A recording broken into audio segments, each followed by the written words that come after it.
Hello friends, ഞാൻ doctor Trishna, medical director and chief physician Samathwam Trivandrum. നമ്മൾ പണ്ടൊക്കെ ആൾക്കാർ വഴിയിൽ നടക്കുമ്പോഴത്തേക്ക് നമ്മൾ കുറേ പേരെങ്കിലും വളരെ ആക്റ്റീവായിട്ട്, ഈവൻ പ്രായം കൂടുതലുള്ളവരാണെങ്കിലും വളരെ ആക്റ്റീവായിട്ട്, വളരെ എഫിഷ്യൻ്റായിട്ട് നടക്കുന്നതാണ് നമ്മൾ പണ്ടൊക്കെ കണ്ടിരുന്നത്. പക്ഷേ ഇപ്പോൾ കുറേ കാലങ്ങളായിട്ട് നമ്മൾ ശ്രദ്ധിച്ചാലറിയാം, പല ആൾക്കാരും വളരെ സ്ലോ ആവുന്നു, അവരുടെ മൂവ്മെൻറ്റ് സ്ലോ ആവുന്നു. അപ്പോൾ നമ്മൾ ജസ്റ്റ് ഒന്ന് ഒബ്സർവ് ചെയ്താൽ മനസ്സിലാക്കും അവർക്ക് മിക്കവാറും ആർത്രൈറ്റിസിന് അങ്ങനെ എന്തെങ്കിലും ഒരു ഡിസ്കംഫർട്ട് ഉണ്ടാവുന്നു. ഈ ആർത്രൈറ്റിസ് എന്ന് പറഞ്ഞാൽ ശരിക്കും പറഞ്ഞാൽ എന്താണ്, ഏത് ഏജ് ഗ്രൂപ്പിലാണ് വരുന്നത്, എന്തൊക്കെ വെറൈറ്റി ഉണ്ട്, പലതരം ആർത്രൈറ്റിസ് ഉണ്ട്. അപ്പോൾ അതിനെക്കുറിച്ചാണ് ഞാനിന്ന് നിങ്ങളുടെ ചർച്ച ചെയ്യുന്നത്.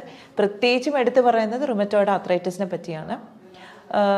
എനിക്കൊന്നൊരു 15-20 വർഷം മുമ്പ് വരെ ആർത്രൈറ്റിസ് എന്നൊക്കെ പറഞ്ഞാൽ വളരെ റെയറായിട്ട്, ഒരു 60 വയസ്സ് 70 വയസ്സൊക്കെ ആകുമ്പോഴത്തേക്ക് മുട്ടിന് തേയ്മാനം എന്ന് പറഞ്ഞ് അവിടെ വേദന ഇവിടെ വേദന എന്ന് അമ്മൂമ്മമാരും അപ്പൂപ്പന്മാരും പറയുന്നതല്ലാണ്ട് ജോയിൻറ്റ് ഡിസീസ് അല്ലെങ്കിൽ ആർത്രൈറ്റിസ് ഇത്രയും പ്രിവലൻ്റായിട്ട് അന്ന് ഉണ്ടായിരുന്നില്ല. ഞാനൊക്കെ കോളേജിൽ പഠിക്കുന്ന സമയത്താണെങ്കിൽ അവിടെ ഇവിടെയും ഒരു ജോയിൻറ്റ് ക്ലിനിക് ഉണ്ടെങ്കിലായി, അപ്പോഴാണ് ഡെവലപ്പ് ചെയ്ത് വരുന്നത്. പക്ഷേ ഇപ്പം ഒരു 15 ഇയേഴ്സ് ഡൗൺ ദ ലൈൻ, ഒരു 20 ഇയേഴ്സ് ഡൗൺ ദ ലൈൻ ഒരുപാട് ആർത്രൈറ്റിസ് ക്ലിനിക്സ്, ജോയിൻറ്റ് ഡിസീസിൻ്റെ ക്ലിനിക്സ് തന്നെ വളരെ വളരെ കോമൺ ആയി വന്നിരിക്കുന്നു. എന്താണ് ഈ ആർത്രൈറ്റിസ്? ആർത്രൈറ്റിസ് എന്ന് പറയുന്നത് നമ്മുടെ സന്ധികളിൽ വരുന്ന ഒരു ഇൻഫ്ലമേറ്ററി കണ്ടീഷനാണ് ആർത്രൈറ്റിസ്. ഇൻഫ്ലമേഷൻ എന്ന് പറയുമ്പോഴത്തേക്ക് ഞാൻ പലപ്പോഴും എക്സ്പ്ലെയിൻ ചെയ്യുന്നൊരു കാര്യമാണ്, നമ്മുടെ സ്കിന്നിലൊരു മുറിവുണ്ടെങ്കിൽ എന്താ സംഭവിക്കുക, അവിടെ വേദന വരും, നീര് വരും, അവിടെ റെഡിഷായിട്ട് വരും, ചുമന്ന് വരും, തുടുത്ത് വരും. അപ്പം ഈ ഒരു പ്രക്രിയ തന്നെ നമ്മുടെ ജോയിൻറ്റിനകത്ത് നടക്കുന്നതാണ് സത്യം പറഞ്ഞാൽ ആർത്രൈറ്റിസ്.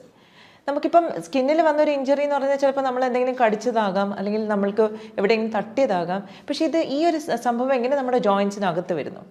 പലപ്പോഴും ഇത് നടക്കുന്നത് എന്തുകൊണ്ടാണെന്ന് വെച്ചാൽ, നമ്മുടെ ഒന്നിയിൽ നമുക്കൊരു ഇൻഫെക്ഷൻ വന്ന ശേഷം, പ്രത്യേകിച്ച് ഒരു സ്ട്രെപ്റ്റോകോക്കൽ ഇൻഫെക്ഷൻ അല്ലെങ്കിൽ പല ബാക്ടീരിയൽ ഇൻഫെക്ഷൻസ് ഒക്കെ വന്ന ശേഷം അതിനെ ചെറുക്കാൻ വേണ്ടി അല്ലെങ്കിൽ അതിനെ എഗെയിൻസ്റ്റ് ആയിട്ട് അറ്റാക്ക് ചെയ്യാൻ വേണ്ടിയിട്ട് നമ്മുടെ ശരീരത്തിൽ ആൻറ്റിബോഡീസ് ഉണ്ടാക്കുന്നു. പക്ഷേ ഇതിന് സിമിലർ ആയിട്ടുള്ള കെമിക്കൽസ് എന്തെങ്കിലും നമ്മുടെ ജോയിൻസിലുണ്ടെങ്കിൽ അതിനെ അറ്റാക്ക് ചെയ്യാനും ഈ ശരിക്കും പറഞ്ഞാൽ ഈ പ്രതിരോധ ശക്തിക്ക് ഉള്ള വൈറ്റ് ബ്ലഡ് സെൽസ് സെക്രീറ്റ് ചെയ്യും, കെമിക്കൽസ് സെക്രീറ്റ് ചെയ്യും, ആൻറ്റിബോഡീസും മറ്റും സൈറ്റോകൈൻസ് എന്ന് പറയും. ഇതിനെല്ലാം അപ്പം ജോയിൻറ്റിലും ഇതേപോലൊരു പ്രോട്ടീനുണ്ട്, അതിനെ ഡിറ്റക്റ്റ് ചെയ്ത് അതിനെ ഡിസ്ട്രോയ് ചെയ്യാനായിട്ടുള്ള ഒരു പ്രോസസ്സ് നടക്കുന്നു. അതാണ് സാധാരണ ഇൻഫ്ലമേഷനിൽ നടക്കുന്നത്.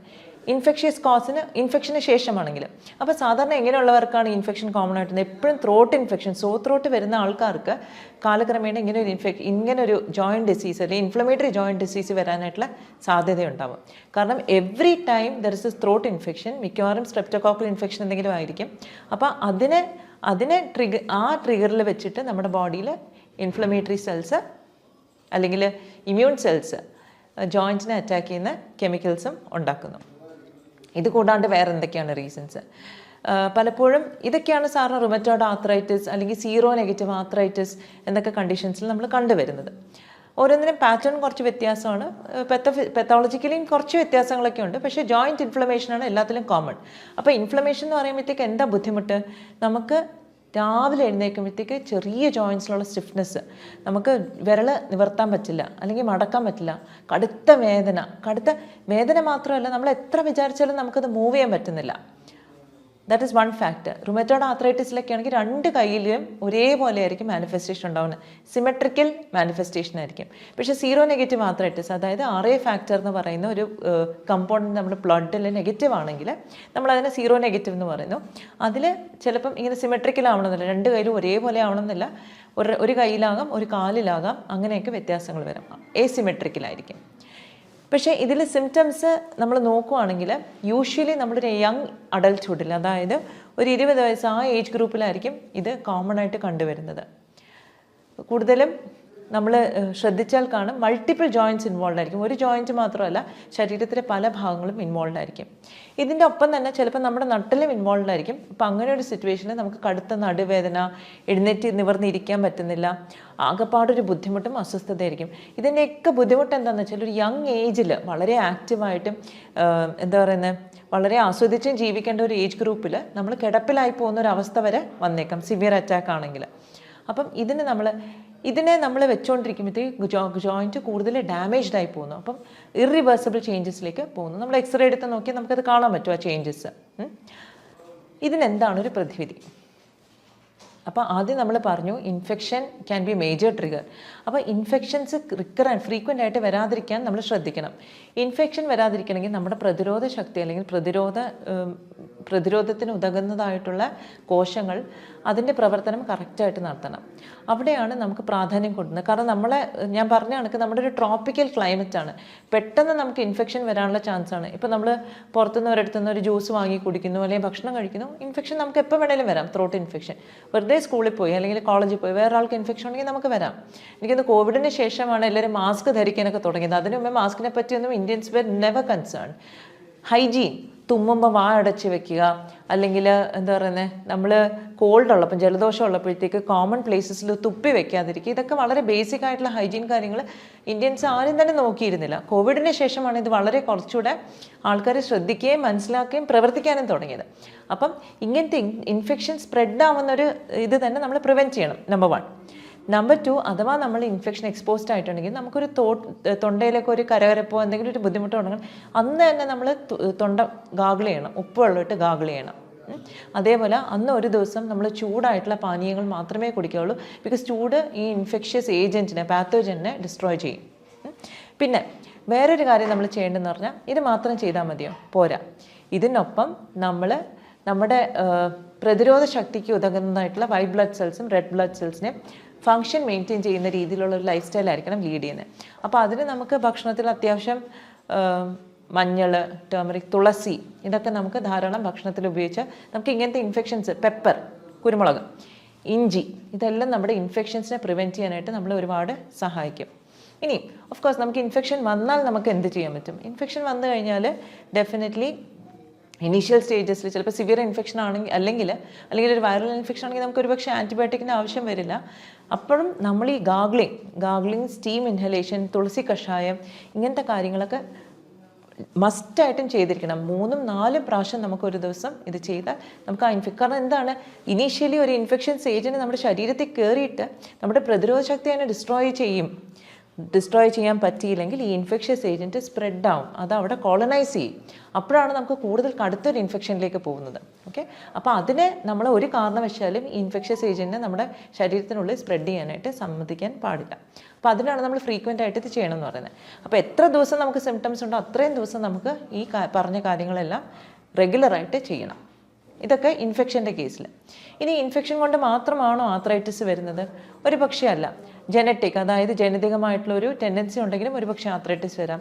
ചില ആൾക്കാർക്ക് കോൾഡ് ക്ലൈമറ്റിൽ, വളരെ തണുത്തൊരു അന്തരീക്ഷത്തിൽ ചിലപ്പോൾ ഫംഗസിൻ്റെ പ്രസൻസ് ഉണ്ടെങ്കിലും ചിലപ്പോൾ ആർത്രൈറ്റിസ് ട്രിഗർ ചെയ്തേക്കും. കാരണം ഈ ഫംഗൽ സ്പോർസ് അല്ലെങ്കിൽ മോൾഡ് അതും നമ്മുടെ ബോഡിയിൽ നിന്ന് ഇങ്ങനെ ഒരു ഇൻഫ്ലമേറ്ററി റിയാക്ഷൻ സ്റ്റിമുലേറ്റ് ചെയ്തേക്കാം.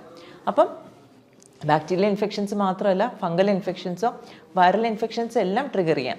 എക്സ്പോഷർ ഉണ്ടെങ്കിൽ മാത്രം കൂടെ ട്രിഗർ ചെയ്യാം. കാരണം ഏതൊരു പ്രോട്ടീനും ഏതൊരു ഫോറിൻ ബോഡിയും നമ്മുടെ ശരീരത്തിൽ കയറിയാൽ അതൊരു ആൻറ്റിജനായിട്ട് കണക്കാക്കി നമ്മുടെ ശരീരത്തിന് എന്തെങ്കിലും ത്രെറ്റ് ഉണ്ടെങ്കിൽ അതിനെ ഡിസ്ട്രോയ് ചെയ്യുന്ന ഒരു ജോലിയാണ് നമ്മുടെ WBC ചെയ്യുക. അത് ന്യൂട്രോഫിൽസ് എന്ന് പറയുന്ന കുറച്ച് സെൽസ് ഉണ്ട്, ഫാഗോസൈറ്റോസിസ് എന്ന് പറഞ്ഞൊരു പ്രോസസ്സ്, ഇതിനെ ചുറ്റി അതിനെ ഡിസ്ട്രോയ് ചെയ്ത് കളയുന്നു. അല്ലെങ്കിൽ ആൻറ്റിബോഡീസ് ഉണ്ടാക്കുന്നു, ലിംഫോസൈറ്റ്സ്, അതും ഇതിനെ ഡിസ്ട്രോയ് ചെയ്ത് കളയാൻ സഹായിക്കുന്നു. അപ്പം ഇങ്ങനെ ഒരു എക്സ്പോഷർ ഉണ്ടെങ്കിൽ തന്നെ നമുക്ക് ചിലപ്പം ഇങ്ങനത്തെ അസുഖങ്ങൾ ട്രിഗർ ചെയ്യാം. അപ്പം നമ്മൾ ചെയ്യേണ്ടത് ഇമ്മ്യൂൺ റെസ്പോൺസിനെ സപ്രസ് അല്ല ചെയ്യേണ്ടത്. കാരണം നമ്മുടെ ഇമ്മ്യൂണിറ്റി നമ്മളെ ഇൻഫെക്ഷൻസിൽ നിന്ന് പ്രൊട്ടക്റ്റ് ചെയ്യുന്നൊരു കാര്യമാണ്. അപ്പം ഈ റുമറ്റോയ്ഡ് ആർത്രൈറ്റിസോ സീറോ നെഗറ്റീവ് ആർത്രൈറ്റിസിലോ ഒക്കെ ഇമ്മ്യൂൺ സിസ്റ്റം റോങ് ആയിട്ട് പ്രവർത്തിക്കുന്നു എന്നുള്ളതാണ്, നമ്മുടെ കോശങ്ങളെ തന്നെ ഡിസ്ട്രോയ് ചെയ്യുന്നു. അപ്പോൾ അതിനെയാണ് നമ്മൾ ശരിക്കും പറഞ്ഞാൽ പ്രിവെൻറ്റ് ചെയ്യേണ്ടത്. അപ്പോൾ അതിന് വേണ്ടുന്ന ചില ഇൻഗ്രീഡിയൻസ് നമ്മൾ ഡയറ്റിലും ബാക്കി ഇൻക്ലൂഡ് ചെയ്യുകയാണെങ്കിൽ നമുക്ക് ശരിക്കും പറഞ്ഞാൽ ഇത് പ്രിവെൻറ്റ് ചെയ്യാൻ പറ്റും. പിന്നെ ഇതിൽ വേറൊരു ഇമ്പോർട്ടൻറ്റ് കാര്യം എന്ന് പറഞ്ഞാൽ നമ്മുടെ ഡൈജസ്റ്റീവ് സിസ്റ്റത്തിൽ ഒരുപാട് ബാക്ടീരിയ ഉണ്ട്. ഈ ബാക്ടീരിയനെ ഇതൊരു ബാലൻസാണ്, നമ്മുടെ ഹെൽത്തി ബാക്ടീരിയയും അൺഹെൽത്തി ബാക്ടീരിയൽ ഒരു പ്രസൻസ് ശരിക്കും ഒരു ബാലൻസാണ് കീപ്പ് ചെയ്യുന്നത്. It's called intestinal Flora.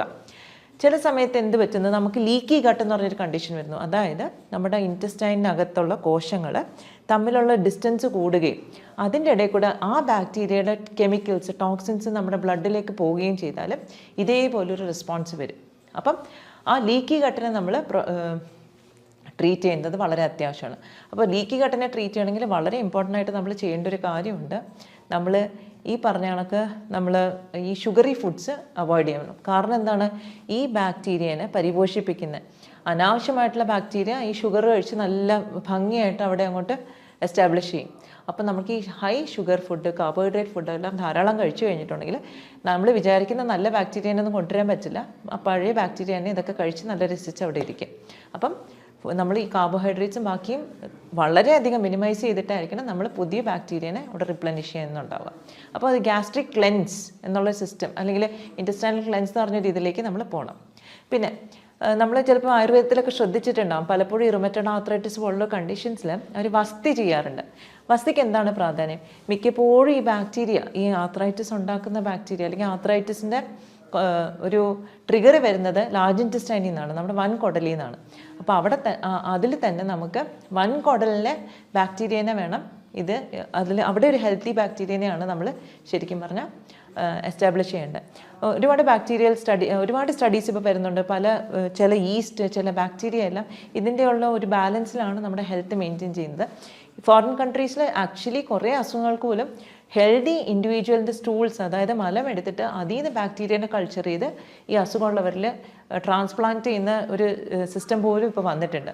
അപ്പം നമുക്കെന്താ ചെയ്യാൻ പറ്റുന്നത്? നമുക്ക് നമ്മുടെ ഡയറ്റിൽ അത്യാവശ്യം നല്ല ബാക്ടീരിയ, ഈ പറഞ്ഞ കണക്ക് മോര്, പച്ചമോര്, തൈര്, ഈ കാര്യങ്ങളെല്ലാം ഉൾപ്പെടുത്തുക.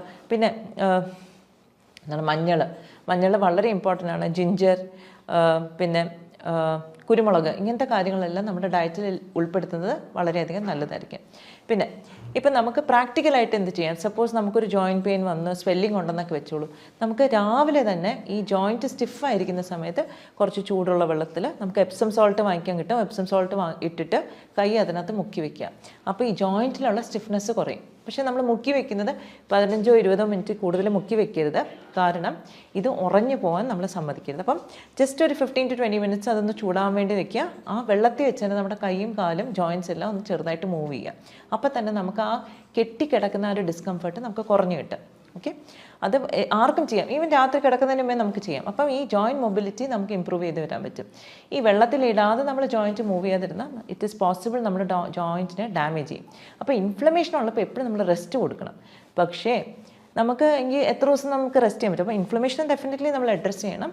അതിനോടൊപ്പം തന്നെ പതുക്കെ ഇങ്ങനത്തെ കാര്യങ്ങൾ ചെയ്ത് ജോയിൻറ്റ്സിനെ മൂവ് ചെയ്യാനായിട്ട് ശ്രമിക്കണം. പിന്നെ പലപ്പോഴും നമ്മൾ കണ്ടുവന്നിട്ടുണ്ട് റുമറ്റോയ്ഡ് ആർത്രൈറ്റിസ് പോലുള്ള കണ്ടീഷനിൽ ഫാസ്റ്റിംഗ് ഒക്കെ വളരെ എഫിഷ്യൻ്റ് ആണ്. പക്ഷേ ഫാസ്റ്റിംഗ് ചെയ്ത് കഴിഞ്ഞാലും നമ്മൾ നോർമൽ ഡയറ്റിലേക്ക് വരുമ്പോഴത്തേക്ക് ഈ ഷുഗറി ഫുഡ്സും ബാക്കി കാര്യങ്ങളും അവോയ്ഡ് ചെയ്യുന്നതായിരിക്കും നല്ലത്. വേറെ ഇമ്പോർട്ടൻറ്റ് കാര്യം, ഈ കോൺസ്റ്റിപ്പേഷൻ, ലോങ് ടേം കോൺസ്റ്റിപ്പേഷൻ ഉള്ളവർക്കും ഇങ്ങനത്തെ കണ്ടീഷൻസൊക്കെ വരാനുള്ള ചാൻസസ് കൂടുതലാണ്. കാരണം ഈ പറഞ്ഞ കണക്ക് ലാർജ് ഇൻറ്റസ്റ്റൈനിലാണ് നമ്മുടെ ഈ ബാക്ടീരിയൽ ഒരു ഡിസ്ബയോസിസ് വരുന്നത്, അല്ലെങ്കിൽ ഒരു ഇൻറ്റസ്റ്റൈനൽ ഗട്ട് ഡിസ്ബയോസിസ് വരുന്നത്. അപ്പോൾ അതുകൊണ്ട് തന്നെ കോൺസ്റ്റിപ്പേഷനൊക്കെ ഉണ്ടെങ്കിൽ അത് ആദ്യം ട്രീറ്റ് ചെയ്യണം. കാരണം അത് ഇവൻച്വലി നമുക്ക് ഈ ഒരു കണ്ടീഷനിലേക്ക് നമ്മൾ കൊണ്ടെത്തിക്കാൻ സാധ്യതയുണ്ട്.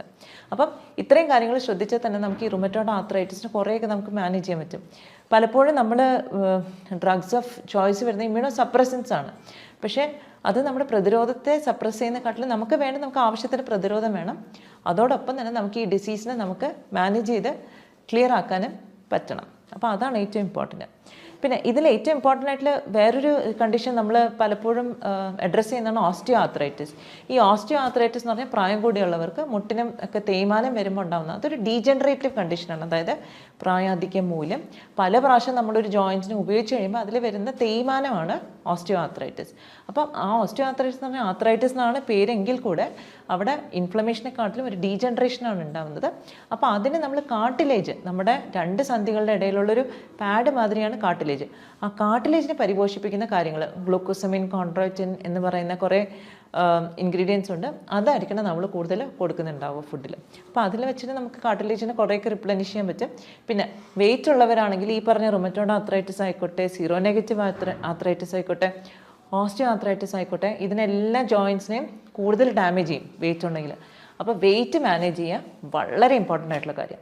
അപ്പോൾ obesity ഉള്ളവരെല്ലാം make sure that you manage your weight well and arthritic symptoms will definitely come down. അപ്പം ഇത്രയും കാര്യങ്ങൾ ശ്രദ്ധിച്ചാൽ തന്നെ നമുക്ക് റുമറ്റോയ്ഡ് ആർത്രൈറ്റിസ് ഒക്കെ വളരെ ഭംഗിയായിട്ട് മാനേജ് ചെയ്യാനായിട്ട് സാധിക്കും. Thank you for listening.